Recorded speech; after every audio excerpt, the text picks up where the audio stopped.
Hi, welcome to the video. So in this video I'm teaching major and minor Add9 arpeggios. I'm going to show 3 different fingerings for each one.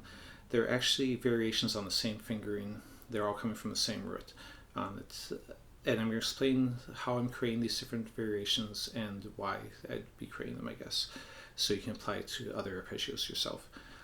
I'm going to be doing them all off the 5th string root in the key of what could be considered C major or F major. D minor and C major will be the positions. And purposely doing it because recently I did videos on 7th and 13th arpeggios from the same position.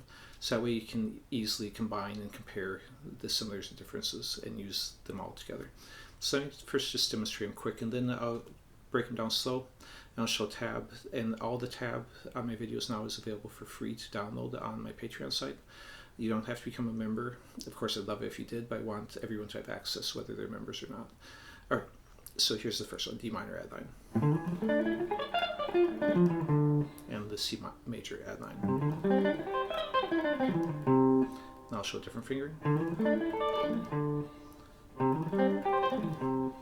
And the third fingering.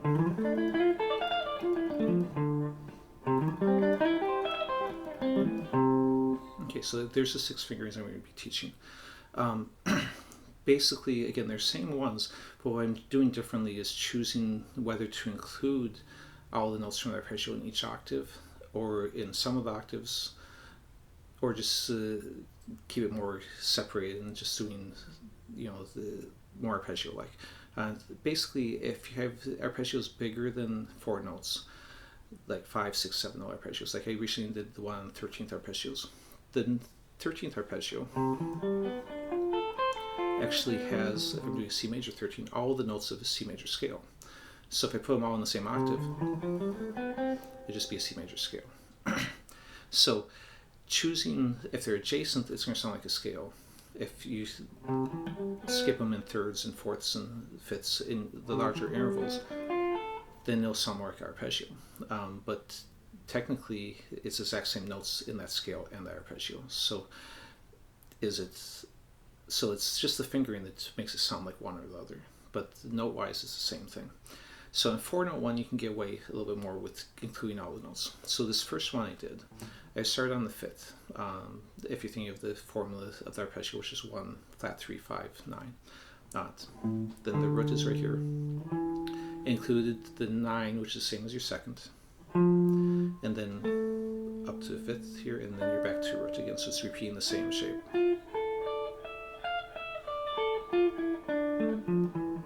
Coming back down, you just ended on the root instead of going back to the 5th.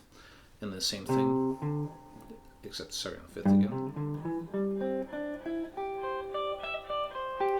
So it's kind of very scale-like, but it still does have, in addition to adjacent notes, a 3rd jumping up here and the 4th jumping up to there, so it still has arpeggio sound within it too.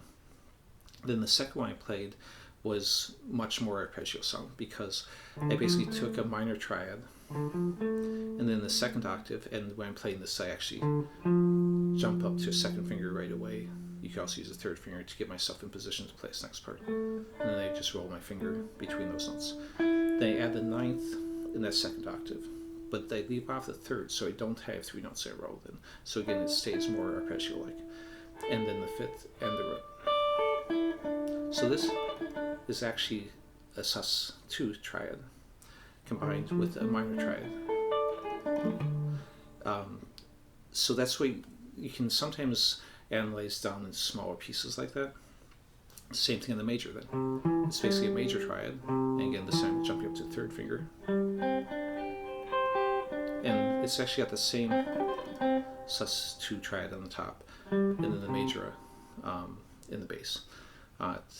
So again, by not having adjacent notes, that has more sweeping and more of the traditional arpeggio sound. Then the 3rd one I did was kind of combining the ideas. So the 1st octave, I just did the triad. Then I slid into from the 2nd to the 3rd, so I included all the notes on that one. Then on the 3rd one, I jumped up, skipping the 2nd or 9 on the way up, but then hit on the way back. which also sets me up to be coming back at upstroke. So if you're sweeping or economy picking, that's a little easier compared to on the first one where I played all the notes and that ended me at downstroke, so I had to come back with upstroke. Now if you prefer picking wise that, of course you can do that one from the ending on the third on the first one too. So I just want to show different variations. So usually coming back down you don't slide, but you could. So again, that one. And again, mix and match these ideas. So on that first one, if you want to put slides on that, go for it. That's why I'm partially showing these different options, so then you can blend them and make what you like. So on the major then, same thing, I'm jumping the triad, again using the third finger so I can get in position, sliding, skipping the note so I can come back down.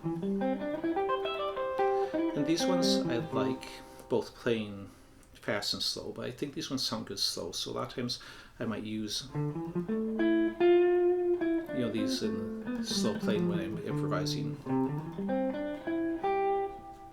So experiment with them.